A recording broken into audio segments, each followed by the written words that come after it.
যে যখন ওনারা শুটিং এ যেতেন ওনারা রুম লক করে থাকতেন। ও বাবার সাথে থাকলে বাবার মতোই হবে। আমরা চাই না যে ও বড় হয়ে আরেকটা আলবি হোক। না, সব শেষ না, অ্যাটলিস্ট এটা উনি সরাসরি লাইভে এসে হোক, ভিডিওর মাধ্যমে হোক, সুষ্ঠু বিচার চাই। হ্যাঁ, সুষ্ঠু বিচার চাই। এবং অভিনেতা আলবিকে, ইকরাপুর পরিবার এবং আপামো জনগণ যারা আছে, যারা কষ্ট পেয়েছে ঘটনায়, সবার কাছে উনি ক্ষমা চান। দেখুন, এখানে একজন তিথির কথা উঠে এসেছে, ঘরে ঘরে এরকম অনেক তিথি আছে। হ্যাঁ, কেউ বলছে কেউ বলছে না। আজকে ইকরাপুরে সুইসাইডাল অ্যাটেম্পটা নিছে বা সুইসাইড করছেন বোধহয় আপনারা জানতে পারতেছেন। দেখেন, এখানে আশেপাশে অনেক মেয়েরা আছে যারা সংসার করতেছে, বাচ্চার কথা চিন্তা করতেছে এই সিচুয়েশনটা নিয়ে। আপু নিজেও 4 বছর এটা নিয়ে সাফার করতেছে। এটা ওরা যারা ক্লোজ, আপু 4 বছর এটা জেনেও সাফার করতেছে। আপু ভাবছে যে বাবু হইলে, একটা বাচ্চা হইলে আমরা চিন্তা করি যে বাবা ভালো হয়ে যায়, একটা ছেলে মানুষ ভালো হয়ে যায়। বাট ভাইয়ার তারপরও ভালো হয়নি। আমি তারপরও তাকে ভাইয়া বলতেছি, মানে কি বলবো, আমার বলার ভাষা নাই। সে তারপরও ভালো হয়নি। আমরা চাই তার সুষ্ঠু বিচার। আমরা সবাই চাই ওরা নানুর কাছে থাকুক, কারণ আমরা চাই না যে ও বড় হয়ে আরেকটা আলবি হোক। আমরা চাই না ও বড় হয়ে আরেকটা আলবি হোক। ও বাবার সাথে থাকলে বাবার মতোই হবে। আমরা এটা চাই না, কারণ সে তো ছিলই না, তাকে মা পালছে। সে কি ছিল? সে ভালো ব্যস্ত থাকে, যে মিডিয়াতে কাজ করে না, স্বাভাবিক। এটা সে অনেক ব্যস্ত। আর আমরা এটা চাই ভাইয়া যেন মিডিয়াতে না থাকতে পারে। আপনারা বয়কট করলেন, মিডিয়া থেকে হ্যাঁ, মিডিয়া থেকে বয়কট। অভিনেতা আলবি উনি নিজেই এটা স্টেটমেন্ট দিয়েছেন যে ইকরাপুর ওনার কাছে ডিভোর্স চেয়েছিলেন। তাহলে হতে পারে সত্য, হতে পারে মিথ্যা।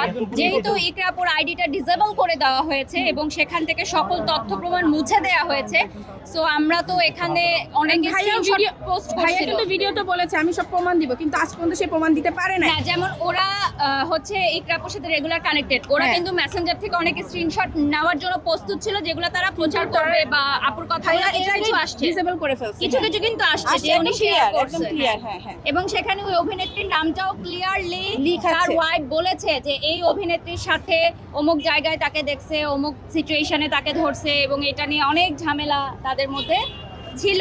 তো এইটার কিন্তু স্টেটমেন্ট অলরেডি ওনারা দিয়েছেন যে ইকরাপু ওনাদেরকে শেয়ার করেছেন, যেহেতু ওনারা অনলাইন প্ল্যাটফর্মে অনেকেই জানিয়েছে। দেখুন, একজন মৃত মানুষকে নিয়ে তো আমরা এখানে কথা বলবো না। যেটা উনি বলেছেন ওনার ভিডিওতে যে ইকরাপুর অনেক বদ অভ্যাস ছিল।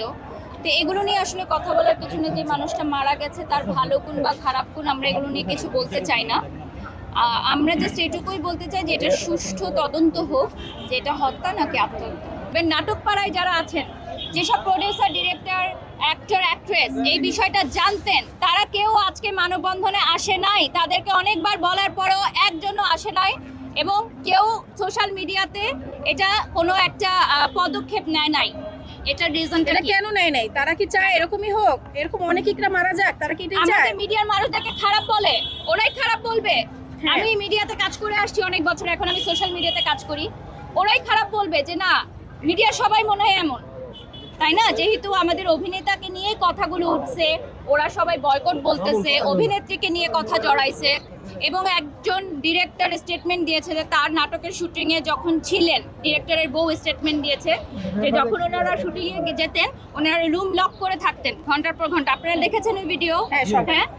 তাহলে এই স্টেটমেন্টটা কোথা থেকে আসলো? এটা তো ওনাকে খণ্ডন করতে হবে যে একজন আর্টিস্ট সেটে গিয়ে কেন রুম লক করে থাকবে।